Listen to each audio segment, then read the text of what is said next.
On Christmas night in 1776, George Washington placed nearly 2,400 exhausted and hungry soldiers into small wooden boats and crossed the icy Delaware River during a brutal winter storm.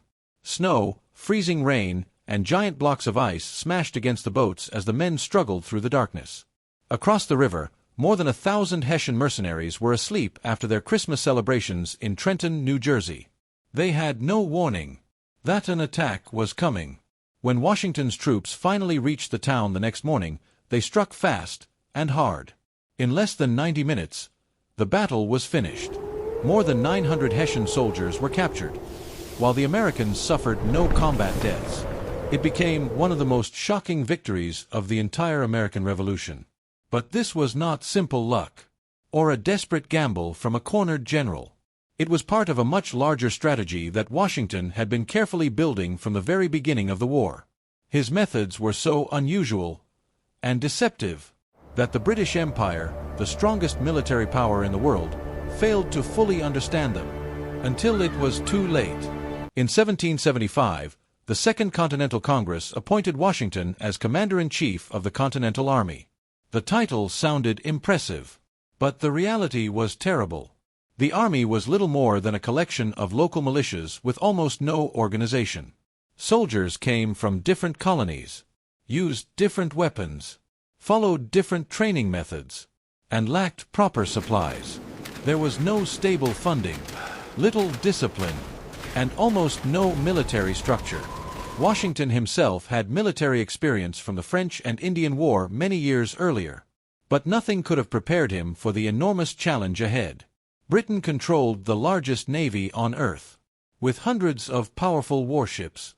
Their army consisted of trained professional soldiers led by experienced officers educated in Europe's best military academies. They also hired around 30,000 German mercenaries, mostly Hessians, to strengthen their forces.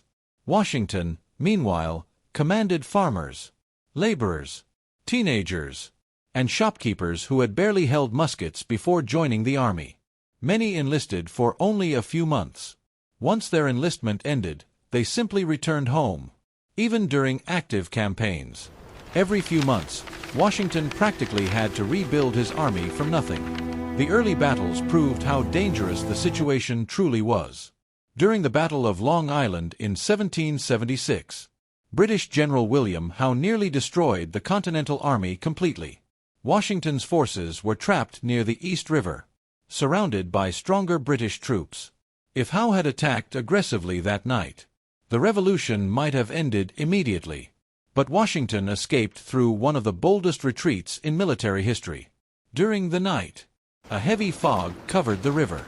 Using every available boat, Washington silently evacuated around 9,000 soldiers, horses, cannons, and supplies across the water.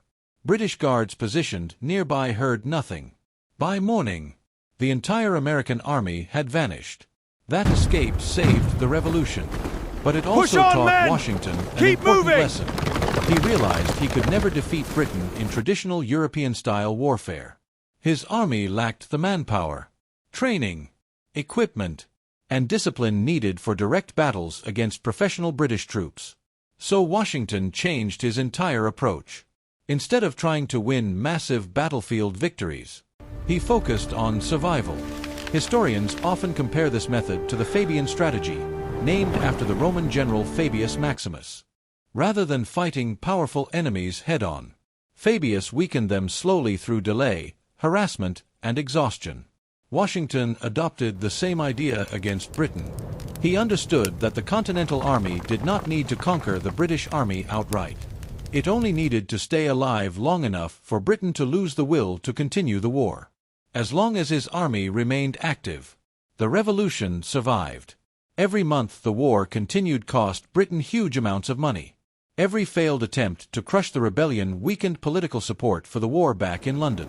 Washington realized that time favored the Americans, not the British. Britain needed a quick and decisive victory. Washington only needed to avoid total defeat. Because of this, he often retreated instead of fighting. He withdrew across New Jersey and Pennsylvania again and again. Many people criticized him for constantly falling back. The rebels have crossed here. Newspapers called him weak and cowardly. Our flank is Even some of completely his own exposed. officers doubted him. But Washington was carefully watching the British make dangerous mistakes. After capturing New York, British forces spread themselves across New Jersey in isolated outposts because they believed the war was nearly finished. Their commanders became overconfident.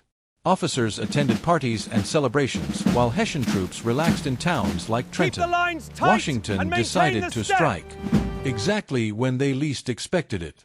The Delaware crossing was originally planned as a three-part operation, with multiple groups attacking Trenton from different directions. But terrible weather and thick ice prevented two groups from crossing the river. Only Washington's force made it through. The crossing itself was miserable. Massive chunks of ice slammed into the boats. Horses panicked in the darkness. Cannons had to be transported separately on heavy ferries. The army finally reached New Jersey around 3 in the morning, hours behind schedule. Still, Washington refused to cancel the attack. His men marched 9 miles through snow and freezing wind. Move those barrels! Some soldiers had no proper Move shoes, those barrels! leaving bloody footprints Quiet. on the frozen Follow road him. behind them. Several men collapsed from exposure before reaching Trenton. Yet when the Americans attacked at sunrise, the Hessians were completely unprepared. Washington divided his troops into separate columns that entered the town from different directions at the same time. Confused Hessian soldiers struggled to organize resistance.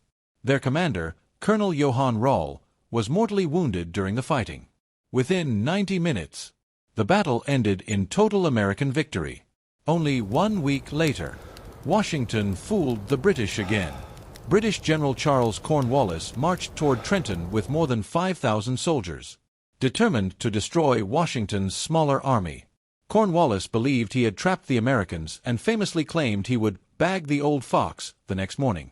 But during the night, Washington secretly escaped. He kept campfires burning and ordered small groups of soldiers to continue making noise as if the entire army remained in position. Meanwhile, the real army quietly slipped away under darkness, wrapping cannon wheels in cloth to reduce sound. By sunrise, Cornwallis attacked an empty camp. Washington had already marched north and launched a surprise attack at Princeton, winning another important victory. Once again, British commanders had been completely deceived. Although the victories at Trenton and Princeton restored American morale, Washington knew the war was far from over. Britain still controlled major cities and possessed far greater military power. So he returned to his strategy of patience and survival. The winter at Valley Forge became one of the hardest periods of the Revolution.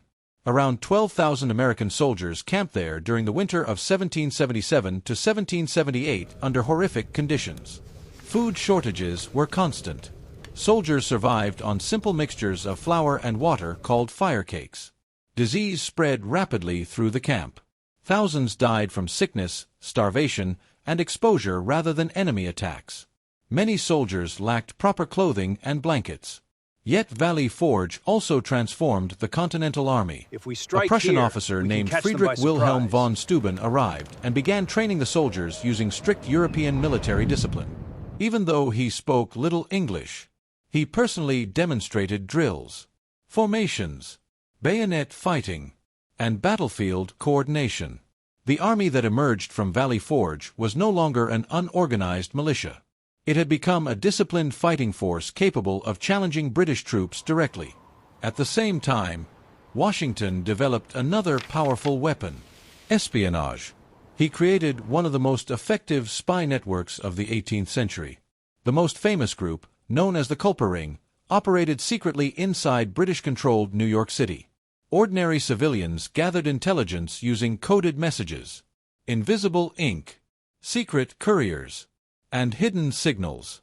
Merchant Robert Townsend secretly collected information from British officers who casually discussed military plans around him without realizing he was an American spy. Washington used this intelligence carefully, but he also mastered deception. Fake military reports were intentionally leaked to British agents. False troop movements and imaginary reinforcements were planted to confuse enemy commanders. Entire fake camps were created to trick the British into believing large armies existed where there were none.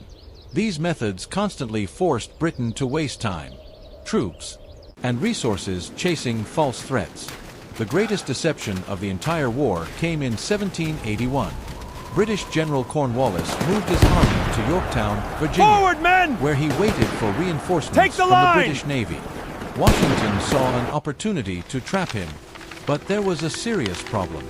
If British commanders in New York realized Washington was marching south, they could easily reinforce Cornwallis before the Americans arrived. So Washington launched a brilliant deception campaign. He built fake camps near New York and prepared false invasion plans designed to convince British General Henry Clinton that New York City remained the real target. Boats were constructed openly along the shore, while fake attack documents were intentionally allowed to fall into British hands. Clinton believed the deception completely. While the British focused on defending New York, Washington secretly marched south alongside French forces led by General Rochambeau. At the same time, French Admiral François de Grasse sailed into the Chesapeake Bay with a powerful fleet, blocking British naval escape routes. Are you certain of this report? When British ships attempted to rescue Cornwallis, the French defeated them during the Battle of the Virginia Capes. Cornwallis was trapped. American and French troops surrounded Yorktown and began a relentless siege. Heavy artillery bombarded British defenses day and night. Trenches slowly moved closer toward enemy positions. Move those barrels! While food, ammunition, and morale inside Yorktown collapsed. Follow him. Disease spread rapidly among British troops. Horses were killed because supplies ran dangerously low. Eventually, Washington ordered attacks against critical British defensive positions called redoubts. French soldiers captured one redoubt, while American forces under a young Alexander Hamilton captured another in fierce nighttime combat using bayonets. These victories allowed Allied artillery to move even closer to British lines. Cornwallis attempted one final escape across the York River, but a violent storm scattered his boats and forced his men back. If we strike Any here, remaining we can hope catch them by disappeared. surprise. On October 19, 1781, more than 7,000 British soldiers surrendered at Siege of Yorktown. The defeat shocked Britain. When news reached London, Prime Minister Lord North reportedly repeated the words, "It is all over." And in many ways, it truly was. If you enjoy it, please type yes in comment section. Thank you for being with me.